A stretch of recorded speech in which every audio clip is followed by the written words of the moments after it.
Boa noite, pessoal. Sejam bem-vindos a mais uma aula do nosso regime especial remoto e hoje nós vamos ver um assunto novo. Nós vamos começar o assunto de algoritmos de ordenação, assim como eu havia falado para vocês.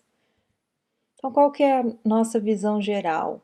Então, nós vamos passar por todos estes algoritmos de ordenação. Então, nós vamos começar hoje pelo Bubble Sort, depois o Insertion Sort, o Selection Sort, o Merge Sort e o Quick Sort. Tá? Então, tem esses nomes mesmo em inglês, mas a gente vai entender cada um deles. Mas antes disso, a gente vai começar a entender um pouquinho de onde surgiu a ordenação, para que ela serve, quais as vantagens. Então, se a gente perceber a nossa volta no mundo de hoje, então praticamente tudo é ordenado seguindo alguma ordem, né, alguma sequência. Justamente para quê? Para facilitar a nossa vida, para facilitar com que a gente busque essas informações.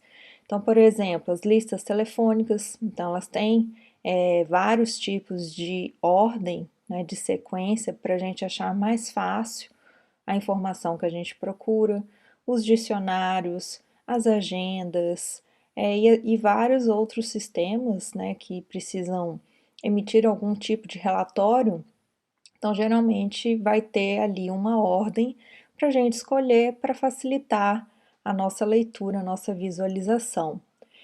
E aqui a gente pode também dizer que os grandes sistemas de bancos de dados e processamento de dados eles gastam aí praticamente 25% da computação deles somente para fazer a ordenação dos dados, né? Então, realmente isso aí é importante e a gente vai ver o porquê disso. Então, aqui uma definição de ordenar ou classificar, então são as duas formas que a gente pode ter. Então, primeiro, o que significa ordenar? Então, seria organizar uma sequência de elementos de modo que os mesmos estabeleçam alguma relação de ordem. Então, aqui a gente poderia ter elementos K indo do índice 1 até o índice N, onde queremos que o K1 seja menor ou igual ao K2, que seja menor a um K3, que seja menor até a gente chegar no final, que seria o nosso Kn. Então, como eu disse, então isso vai fazer o quê? Vai facilitar a nossa busca ou a localização ou a recuperação de um determinado elemento que a gente precisa saber a informação que ele contém.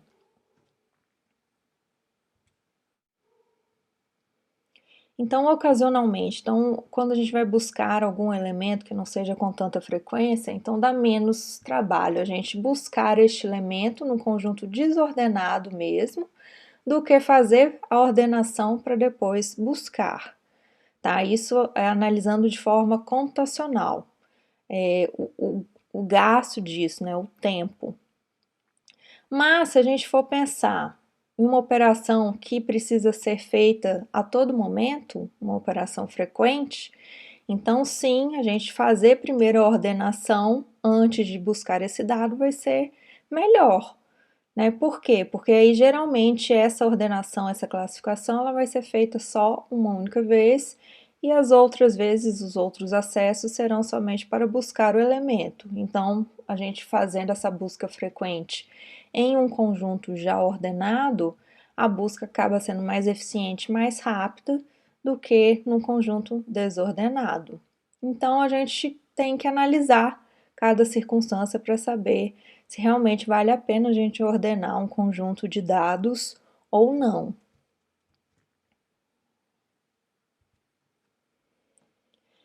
E aí a gente tem dois tipos de ordenação. Então, o primeiro aqui que a gente diz que são a ordenação sobre os próprios registros. Então, os registros são trocados de posição.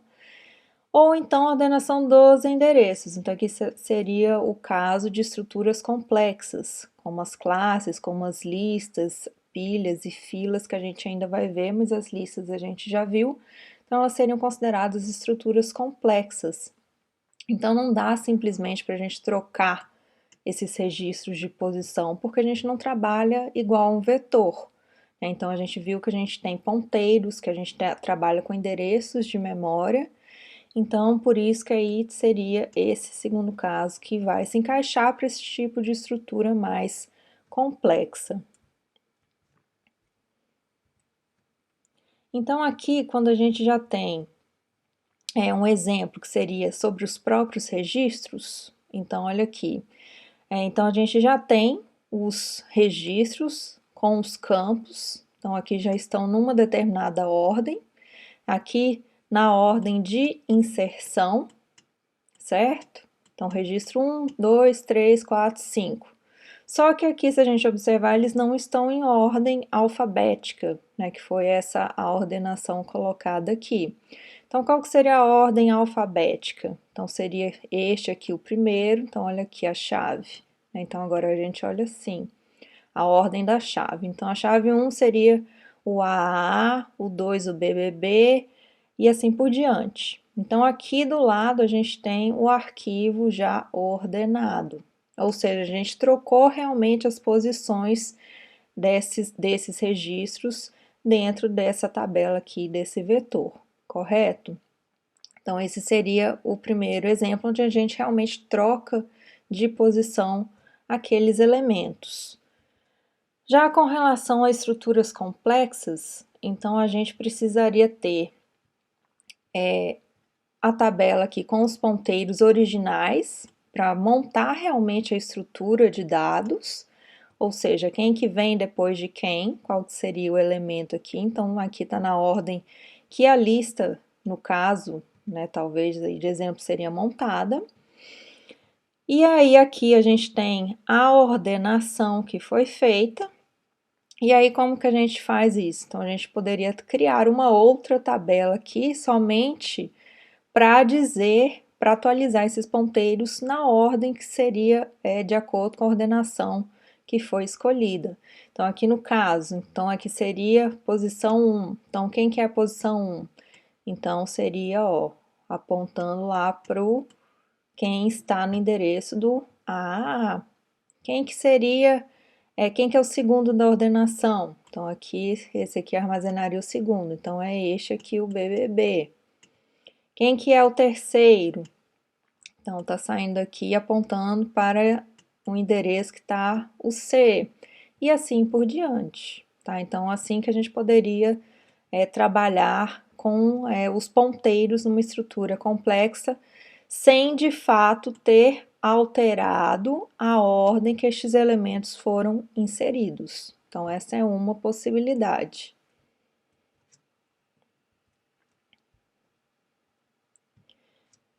Então, aqui a gente viu, então podem ser objetos complexos, estruturas heterogêneas, então tem mais de um tipo de informação, ou estruturas simples, então seria um vetor de inteiros, por exemplo, tá? Então, os métodos de ordenação que a gente vai ver independem disso, eles vão funcionar para qualquer tipo de estrutura, tá certo?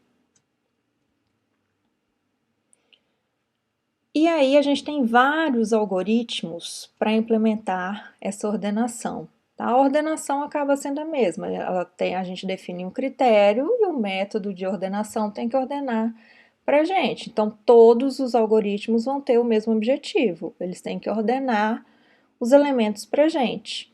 Só que a gente vai ver que alguns têm mais vantagens ou desvantagens em relação a outros. Em que sentido que seria essas vantagens? Então, realmente vai ser com relação ao tempo de execução e a eficiência deles. Então, tem alguns que são mais eficientes que outros.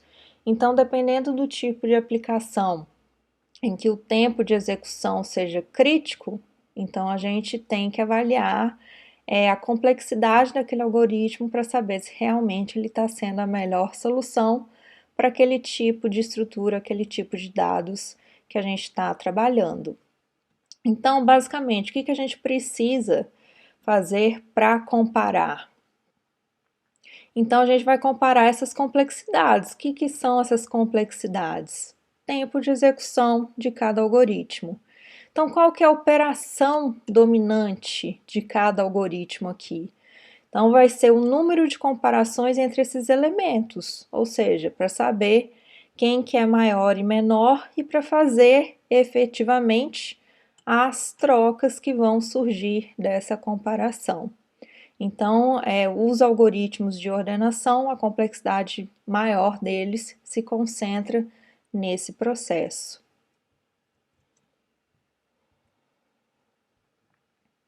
E aí, como eu falei, não importa se a gente vai utilizar uma estrutura complexa ou seja, uma estrutura homogênea ou heterogênea. Só que, para estudar esses algoritmos de ordenação, então vai ser mais simples a gente trabalhar com um vetor de números inteiros, tá? Justamente para facilitar o entendimento de vocês, alunos, e para a gente não ter que ficar trabalhando aqui o tempo todo com ponteiros. Então, por isso que a gente utiliza um vetor para ensinar os algoritmos de ordenação. E aí a ordem geralmente é crescente, mas também a gente poderia trabalhar com a ordem decrescente. Então aí a gente só vai trocar a comparação a ser feita para saber qual ordem que a gente vai trabalhar. Então aqui, no caso das listas que a gente viu, então depois a gente vai retornar a elas e aí em vez de aplicar um método de ordenação, a gente vai já inserir um elemento de forma ordenada. Então ela vai ser mais eficiente, vai ser mais inteligente nesse sentido. Então ela já fica, a gente já insere de forma ordenada, de acordo com uma classificação que a gente pré-determinou, e aí a gente já cria a lista de forma ordenada e a gente só tem que buscar determinados elementos.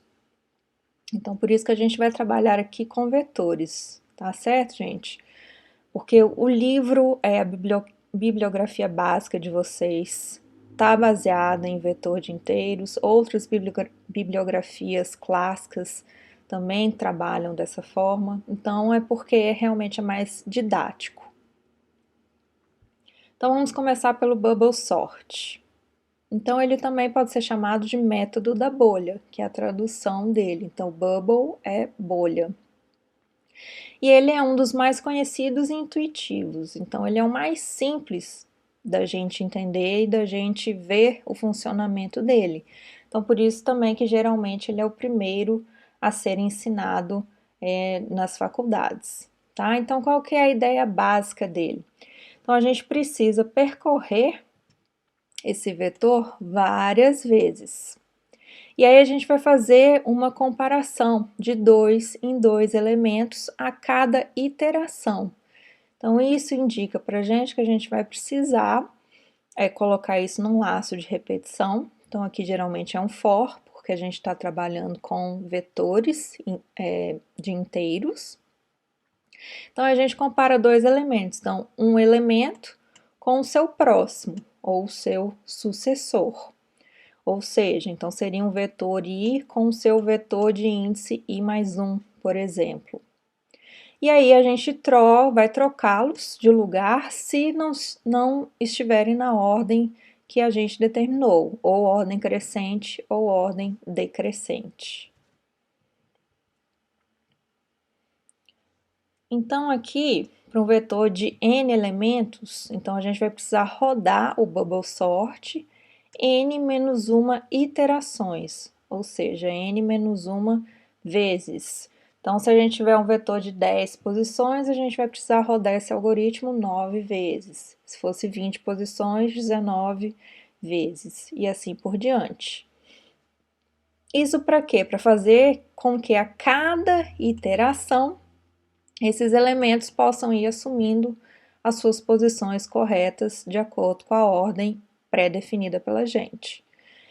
E aí, vai aqui uma perguntinha aí para vocês responderem nos comentários aí do vídeo para mim. Por que que o método se chama método das bolhas? Por que que vocês imaginam? Então aqui eu trouxe duas opções. porque o criador gostava de brincar de bolha de sabão quando criança? Ou porque os elementos borbulham até chegar em suas posições? O que vocês acham? Usem aí a criatividade de vocês, respondam aqui para mim. O que vocês acham? Comentem aí, 1 ou 2? Qual das duas opções? Então, vamos lá, gente. Então, até que a gente gostaria, talvez até tenha uma motivação aí, o primeiro, tá? Mas aqui o cara viajou realmente, né? E pensou aqui na opção 2, tá? Então, ele imaginou aí como se realmente os elementos fossem borbulhando, ou seja, os elementos são mais leves. Por exemplo, se a gente está ordenando na ordem crescente, então quem que seria o mais leve? Então, eles teriam que ficar no início, então seriam os elementos menores.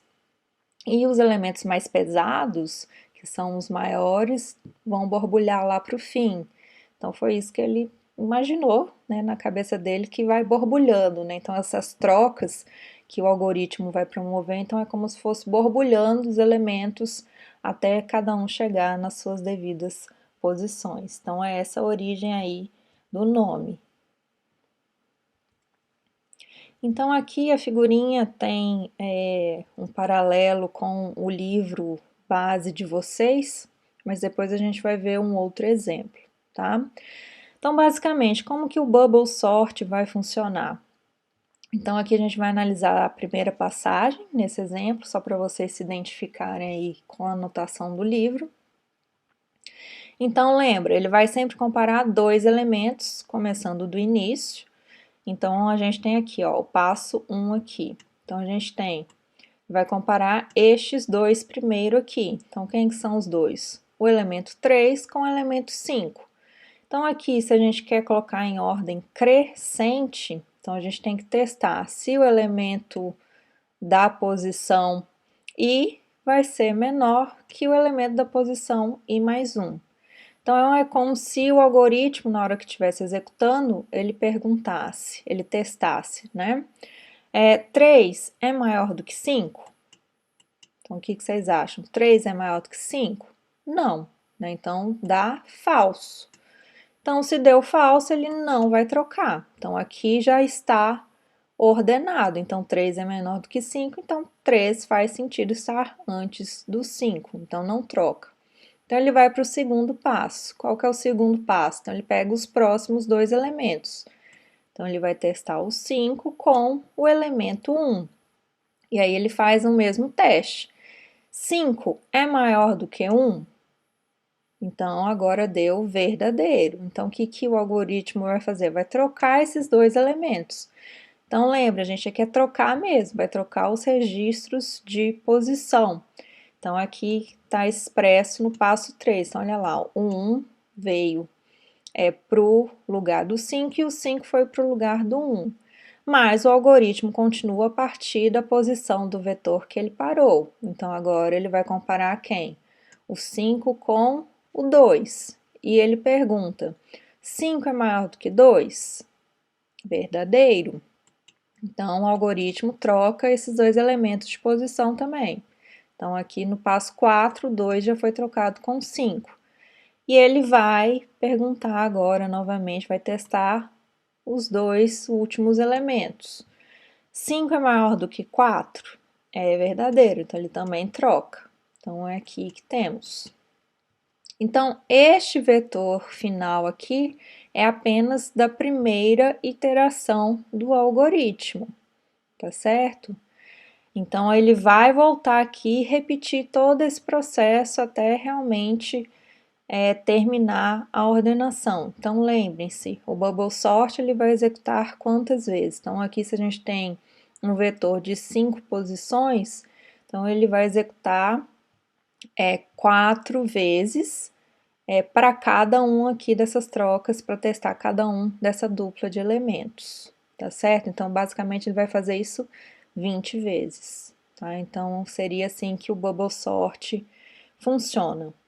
Pegaram aí, gente, dúvidas? Acompanharam o que é o bubble sort, como que ele vai funcionar? Então, é por isso que veio a origem aí das bolhas, do método das bolhas. Então, é como se né, ficasse aqui os elementos passando, né, que fossem trocados de um lado para o outro. Então, isso aí seria o borbulhamento que o autor pensou. Então, pegando aqui um exemplo para a gente analisar do início até o fim, então vamos supor agora que a gente queira ordenar este vetor aqui de 8 posições. Então, a gente tem este vetor aqui, ó. Vou até mudar a cor aqui para vocês. Tá, então, este vetor aqui, a gente vai começar ordenando ele, tá? E a gente vai colocá-lo em ordem crescente. Então, aqui tá os índices da posição do vetor. Aqui os J's, né, o número de iterações que a gente vai fazer aqui para cada iteração que a gente vai trabalhar. Então, aqui começando no 8, a gente finaliza aqui, e aqui o número de iterações para cada uma delas que a gente vai fazer, tá? Então, a gente começa aqui. Então, lembra, começa pelos 2 elementos, então são esses que estão azulzinho aqui. Então, ele faz o teste. 6 é menor do que 5? Então, ele troca de posição. Então, é isso que ele já vem, começa aqui a segunda iteração já com 5 no lugar do 6. E aí, vem para os próximos 2 para testar. 6 é menor do que... 6 é maior... Não, peraí. 6 é menor do que 3? Não, não é.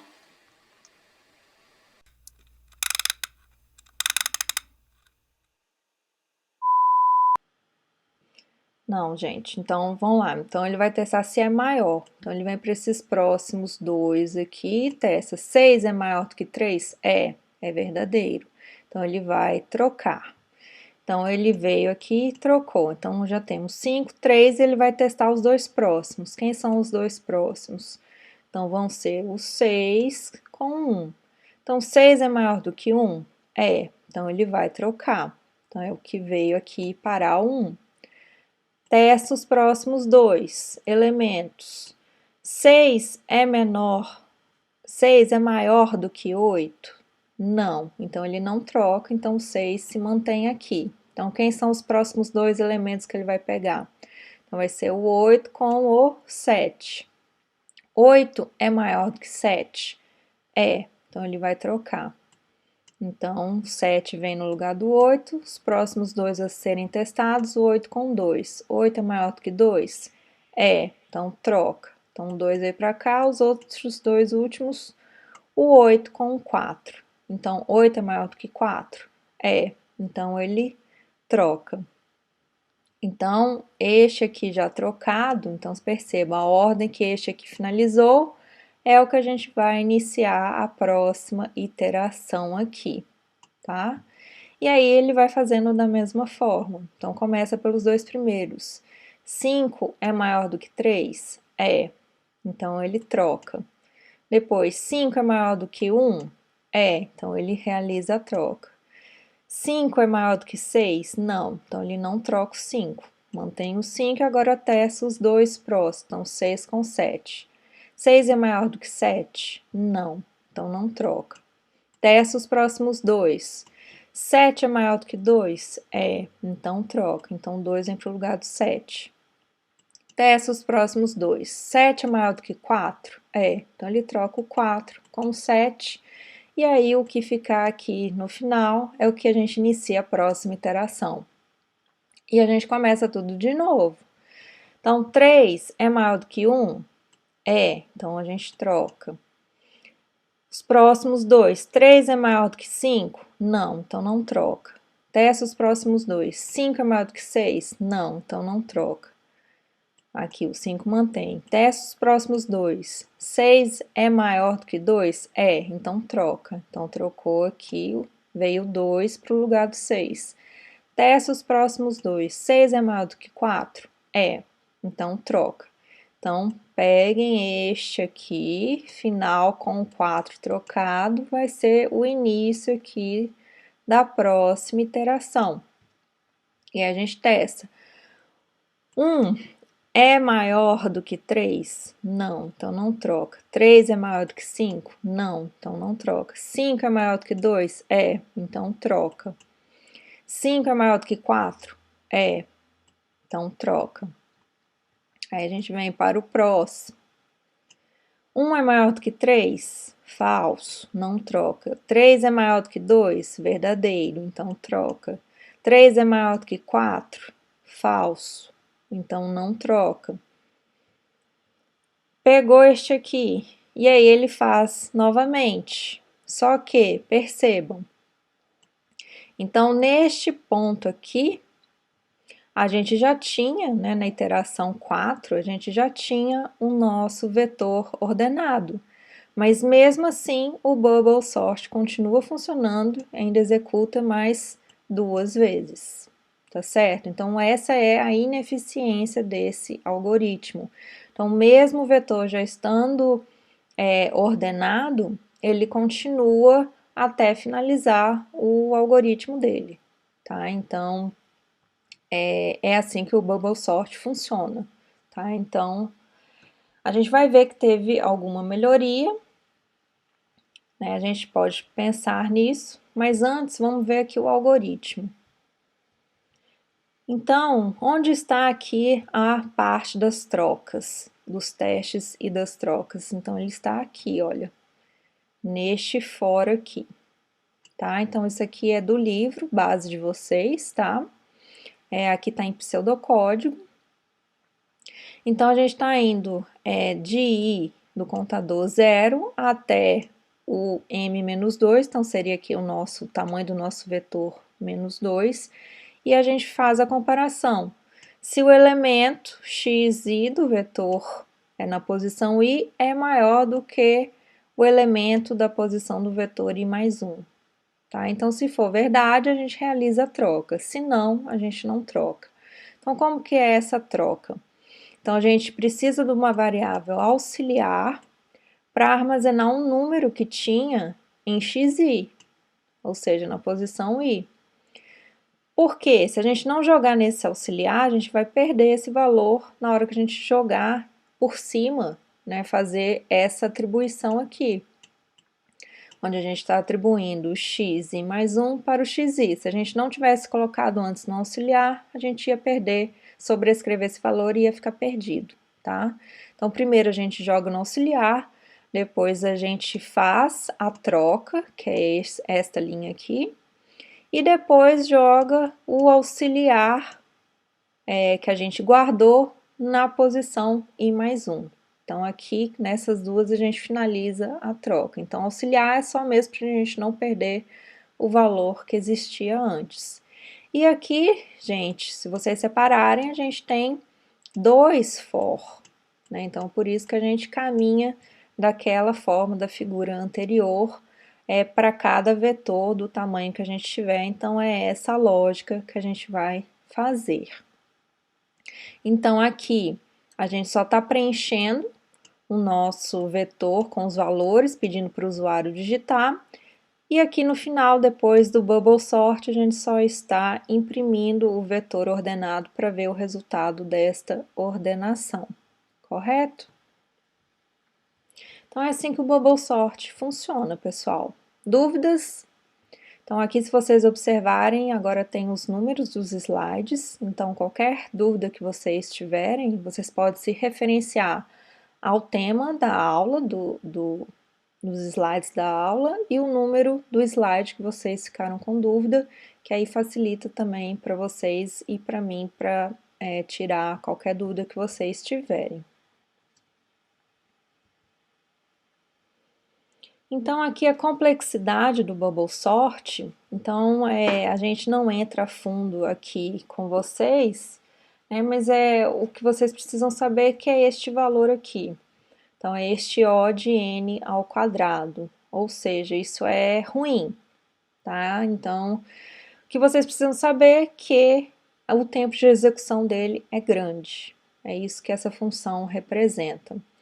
Então, nesse algoritmo, a gente não tem um melhor ou pior caso de execução. Ele sempre vai executar da mesma forma para qualquer vetor de entrada que ele tiver, correto? Então, por isso que a complexidade dele é constante nisso aí. Para qualquer caso, ele é O de N ao quadrado. Então, ele acaba sendo mais ineficiente, tá? Então, vocês viram ali, o vetor já estava ordenado e mesmo assim ele teve que continuar para poder completar todo o algoritmo dele. Beleza, gente?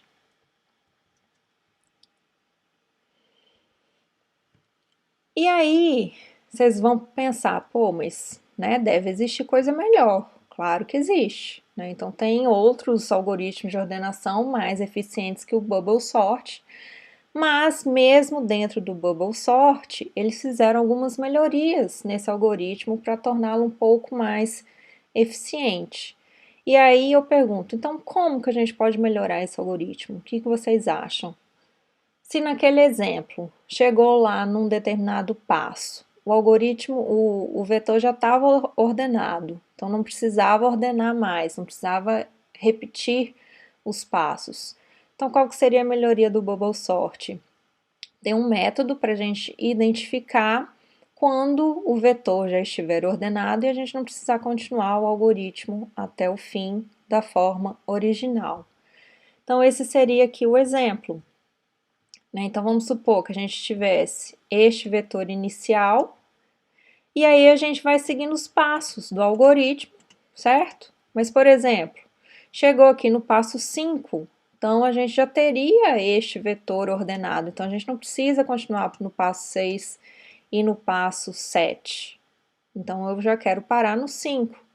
Então, é isso que essa melhoria vai trazer, vai conseguir implementar para a gente, fazendo com que o algoritmo seja um pouco mais eficiente. Então, aqui o Bubble Sort melhorado, então ele vai detectar quando o vetor já estiver ordenado, tá? Então, quando isso ocorrer, e aí né, cada vetor vai depender de qual passo que ele vai parar, e aí nenhuma troca seria realizada. Então, a gente garante né, que após o passo J, o elemento de vetor n menos j já vai estar na sua posição correta. Então, aí agora a gente já vai cair para n menos j iterações, e não para n menos 1, como era o Bubble Sort original. Então, aqui tem o algoritmo do Bubble Sort melhorado. Então, aqui, qual que foi a mudança dele? Então, se a gente observar, então aqui a gente está preenchendo, tá? Da mesma forma que o outro. Então, a gente só está dizendo aqui quais elementos que o usuário quer colocar. Só que agora a gente vai utilizar aquela variável n para ser um contador e a gente criou uma variável extra que a gente chamou de troca. Então, essa variável, ela vai dizer para a gente quando a gente não precisa mais repetir o algoritmo. Então, aqui a gente inicia ela com 1, tá? Por quê? Porque a gente precisa que esta condição deste enquanto seja verdadeira. Por quê? Porque a gente colocou um E aqui. Um E aqui. Ou seja, a gente precisa que esta condição e esta simultaneamente sejam verdadeiras para a gente conseguir executar este laço todo aqui. Então, o que isso significa? Então, enquanto o meu n, quem que é o n? Este aqui que eu declarei iniciando em 1, for menor ou igual ao meu m, quem que é meu m? É o tamanho do meu vetor. E o troca for igual a 1, então eu vou executar isto aqui.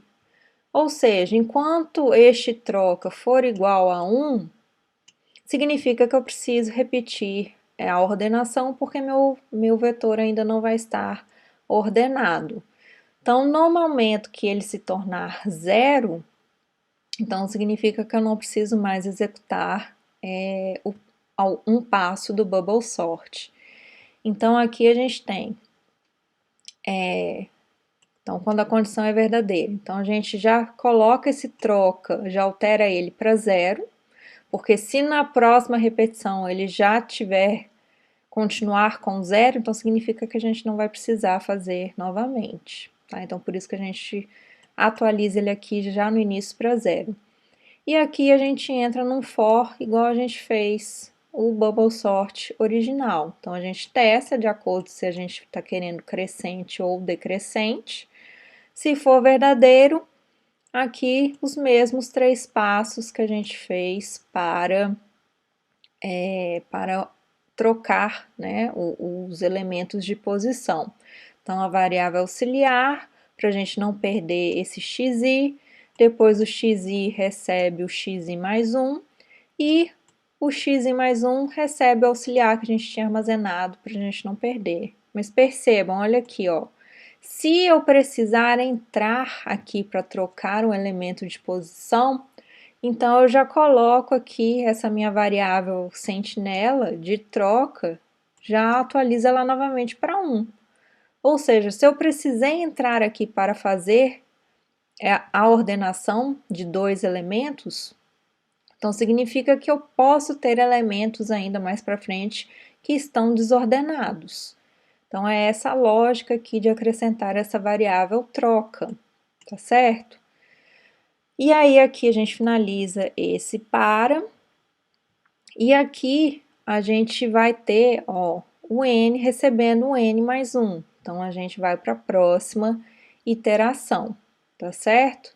Então, aqui, vamos supor que os 2 primeiros elementos precisaram ser trocados. Então, meu troca vai estar com 1 e meu n já, que começou no 1, já estaria no 2. Então, ele vem aqui, se meu vetor for maior do que 2, então 2 menor ou igual ao tamanho do meu vetor, então daria verdadeiro, e troca igual a 1, então daria verdadeiro porque eu saí daqui, né, de dentro com ele, onde eu atualizei ele para o valor 1.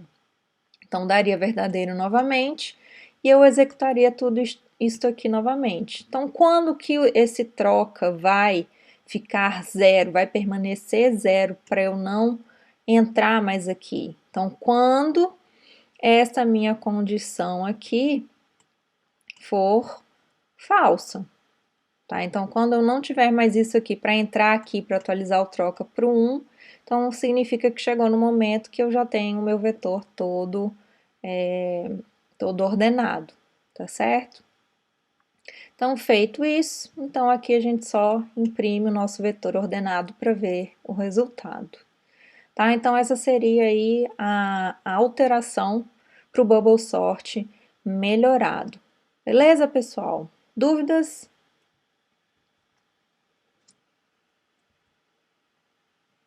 Então, aqui, já no Bubble Sort melhorado, então a gente já consegue ter um melhor e um pior caso para analisar a complexidade desse algoritmo. Então, no melhor caso, a gente pode dizer que a complexidade dele já caiu para O de N. E no pior caso, que seria o quê? A gente ter que ordenar um vetor completamente na ordem contrária, que a gente está analisando, né, na ordem inversa. Então, seria a complexidade de O de n ao quadrado igual ao Bubble Sort original. Mas pelo menos aqui, no melhor caso, a gente já teve uma pequena melhora no tempo de execução desse algoritmo. E aí, o que eu quero que vocês façam? Então, eu quero que vocês implementem esse Bubble Sort em Java e o Bubble Sort melhorado. Então, tem aqui os algoritmos em pseudocódigo, vocês só precisam transformar aquilo para Java, tá certo? A essa altura do campeonato, espero que vocês estejam já sabendo fazer isso quase que automaticamente. E aí, depois que fez, aqui então a gente analisou para ordem crescente. Então, depois que vocês implementarem, testarem, ver que funcionou, que está tudo correto, aí eu quero que vocês implementem para ordem decrescente os mesmos 2 algoritmos, tá certo? Então, o que vocês vão ter que fazer? Simplesmente modificar a ordem de comparação. Então, o que era maior, agora vocês vão testar se é menor que o outro, para ver o que vocês vão trocar ali. Ok, gente? Então, essa é a aula de hoje, a atividade de hoje. E aí eu desejo para vocês uma boa noite e bons estudos.